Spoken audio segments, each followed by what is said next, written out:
നിങ്ങളുടെ ഡയറ്റിൽ മറഞ്ഞിരിക്കുന്ന ഒരു വില്ലനെ കുറിച്ചാണ് ഇന്ന് നമ്മൾ സംസാരിക്കുന്നത്. പഞ്ചസാര അഥവാ ആഡഡ് ഷുഗർ. നിങ്ങൾ ദിവസവും കഴിക്കുന്ന ചായയിലും കാപ്പിയിലും മാത്രമല്ല ബ്രെഡിലും സോസിലും വരെ പഞ്ചസാര ഒളിച്ചിരിക്കുന്നുണ്ട്. ശരീരഭാരം, പ്രമേഹം, ഹൃദ്രോഗം തുടങ്ങി പല ആരോഗ്യ പ്രശ്നങ്ങൾക്കും ആഡഡ് ഷുഗർ പ്രധാന കാരണമാണ്. കൂടുതൽ ആളുകളും വെയിറ്റ് ലോസ് ജേണിയിലായിരിക്കും ഡയറ്റിൽ പഞ്ചസാര പൂർണ്ണമായും ഒഴിവാക്കാമെന്ന് കരുതുന്നത്. എന്നാൽ പഞ്ചസാരയുടെ ഈ ദൂഷ്യഫലങ്ങൾ അറിഞ്ഞുകൊണ്ട് ചിലരെങ്കിലും ഷുഗർ കട്ട് ഓഫ് ചെയ്യണമെന്ന് ആഗ്രഹിക്കുന്നവരുണ്ടാകും. എന്നാൽ ഇതെങ്ങനെ കട്ട് ഓഫ് ചെയ്യണമെന്നാണ് നിങ്ങൾ ചിന്തിക്കുന്നതെങ്കിൽ ഞാൻ നിങ്ങളെ സഹായിക്കാം. അടുത്ത 30 ദിവസത്തേക്ക് ഭക്ഷണത്തിൽ നിന്നും പഞ്ചസാര പൂർണ്ണമായി ഒഴിവാക്കിയാലോ? ഇതെങ്ങനെ സുരക്ഷിതമായി ചെയ്യാമെന്ന് നമുക്ക് നോക്കാം.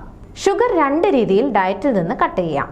ആദ്യത്തെ രീതി, ഷുഗർ പെട്ടെന്ന് ഒറ്റയടിക്ക് പൂർണ്ണമായും കട്ട് ഓഫ് ചെയ്യുക. ഇങ്ങനെ ചെയ്താൽ തലവേദന, അമിതമായ ക്ഷീണം, ദേഷ്യം എന്നിവയൊക്കെ നിങ്ങൾക്ക് അനുഭവപ്പെട്ടേക്കാം. 3ാമത്തെ ആഴ്ചയാകുമ്പോൾ ഷുഗർ ക്രേവിങ്സ് വരാനുള്ള സാധ്യതയുമുണ്ട്. കാരണം പഞ്ചസാര കഫീൻ അല്ലെങ്കിൽ നിക്കോട്ടിൻ ഉപേക്ഷിക്കുന്നതിന് സമാനമാണ്. പഞ്ചസാര നൽകിയിരുന്ന ഡോപ്പമിൻ നിലയ്ക്കുമ്പോൾ തലച്ചോറ് പ്രതികരിച്ചു തുടങ്ങും. 2ാമത്തേത് ഗ്രാജുവൽ റിഡക്ഷൻ അഥവാ പതിയെ കുറയ്ക്കുന്ന രീതിയാണ്. പതിയെ പഞ്ചസാര ഡയറ്റിൽ കുറച്ചു കൊണ്ടുവരിക. അതായത് നിങ്ങളിപ്പോൾ സ്ഥിരമായി 1 സ്പൂൺ പഞ്ചസാരയിട്ട ചായ കുടിക്കുന്നയാളാണെങ്കിൽ അത് പകുതി സ്പൂൺ പഞ്ചസാരയാക്കി കുറച്ചു കൊണ്ടുവരിക. ഈ രീതി കുറച്ച് ദിവസത്തേക്ക് കണ്ടിന്യൂ ചെയ്യുക. കാരണം നമ്മുടെ ബോഡിക്ക് ഈ മാറ്റം ഒന്ന് അഡ്ജസ്റ്റ് ചെയ്യാനുള്ള സമയം കൊടുക്കണം. എന്നിട്ട് മാത്രമേ മുഴുവനായും പഞ്ചസാര നിർത്താൻ പാടുള്ളൂ. അങ്ങനെയാണെങ്കിൽ നമുക്ക് ഷുഗർ ക്രേവിങ്സ് ഒരുപാട് കുറയ്ക്കാനും സാധിക്കും. ഷുഗറിന് അഡിക്റ്റ് ആയിട്ടുള്ളവർക്ക് പതിയെ ഷുഗർ കട്ട് ചെയ്യുമ്പോൾ പോലും ഷുഗർ ക്രേവിങ്സ് കൂടുതലായി വരും. അപ്പോൾ നിങ്ങൾ ബേക്കറിയിലെ ഷുഗറി ഐറ്റംസ് കഴിക്കുന്നതിന് പകരം ഹെൽത്തി ആയിട്ടുള്ള വേർഷൻസ് തിരഞ്ഞെടുക്കണം. ഈന്തപ്പഴം, ഉണക്കമുന്തിരി അഥവാ കുറഞ്ഞ അളവിൽ ശുദ്ധമായ തേനൊക്കെ നിങ്ങൾക്ക് ഉൾപ്പെടുത്താം. ഇത് നിങ്ങളുടെ ക്രേവിങ്സിനെ തൃപ്തിപ്പെടുത്തുകയും പെട്ടെന്നുള്ള ഗ്ലൂക്കോസ് സ്പൈക്ക് ഒഴിവാക്കുകയും ചെയ്യും. അതുപോലെ ഷുഗർ ക്രേവിങ്സ് കുറയ്ക്കാൻ കഴിയുന്ന ഒന്നാണ് പഴങ്ങൾ. ഇവിടെയാണ് ഒരു ട്വിസ്റ്റ്.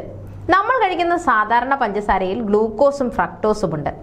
ഗ്ലൂക്കോസ് ബോഡിക്ക് എനർജി തരുമ്പോൾ ഫ്രക്ടോസ് ശരീരത്തിൽ ഉണ്ടാകുന്ന എനർജിയെ ഇല്ലാതാക്കും. എന്നാൽ മധുരം കൂടുതലുള്ളതോ ഫ്രക്ടോസിനാണ്. പഴങ്ങളിൽ കൂടുതൽ ഫ്രക്ടോസ് ആണെങ്കിലും അവയിൽ ഫൈബർ അഥവാ നാരുകൾ ധാരാളമുണ്ട്. ഈ ഫൈബർ ഫ്രക്ടോസിന്റെ ദൂഷ്യഫലങ്ങൾ ശരീരത്തിൽ ഏൽക്കാതെ സംരക്ഷിക്കും. അതുകൊണ്ടാണ് പറയുന്നത് പഴങ്ങൾ ജ്യൂസ് അടിച്ച് കുടിക്കരുതെന്ന്. നാരുകൾ നീക്കം ചെയ്യുമ്പോൾ ഫ്രക്ടോസിന്റെ ദോഷഫലങ്ങൾ കൂടാൻ സാധ്യതയുണ്ട്. പ്രധാനമായി ഒഴിവാക്കേണ്ട മറ്റൊരു ശീലം, വിഷാദം വരുമ്പോൾ അല്ലെങ്കിൽ ഇമോഷണൽ ഇംബാലൻസ് ഒക്കെ വരുമ്പോൾ ഷുഗർ കഴിക്കുന്ന ശീലമാണ്. അതും ഒഴിവാക്കേണ്ടതാണ്. അതുപോലെ പഞ്ചസാരയ്ക്ക് പകരം തേൻ, ശർക്കര പോലുള്ളവ വാങ്ങുന്നവരുമുണ്ട്. ഇന്ന് സൂപ്പർ മാർക്കറ്റുകളിൽ ലഭിക്കുന്ന പല ശർക്കരകളും തേനും പ്യുവർ ആയിരിക്കാൻ സാധ്യത കുറവാണ്. അപ്പോൾ ഷുഗർ കട്ട് ചെയ്തിട്ട് ഇത്തരം ആഡഡ് ഷുഗേഴ്സ് ഉള്ളവ ഉപയോഗിക്കുന്നത് കൊണ്ട് എന്തെങ്കിലും കാര്യമുണ്ടോ എന്ന് ചിന്തിക്കണം. അപ്പോൾ 30 ദിവസത്തെ ഈ ചലഞ്ച് നിങ്ങൾ തുടങ്ങുകയാണെങ്കിൽ പതിയെ തുടങ്ങുക. കൂടാതെ നിങ്ങളുടെ അനുഭവങ്ങൾ കമന്റ് ബോക്സിൽ പങ്കുവയ്ക്കുക. ആരോഗ്യപരമായ കൂടുതൽ വിവരങ്ങളുമായി വീണ്ടും കാണാം. അതുവരെ നന്ദി.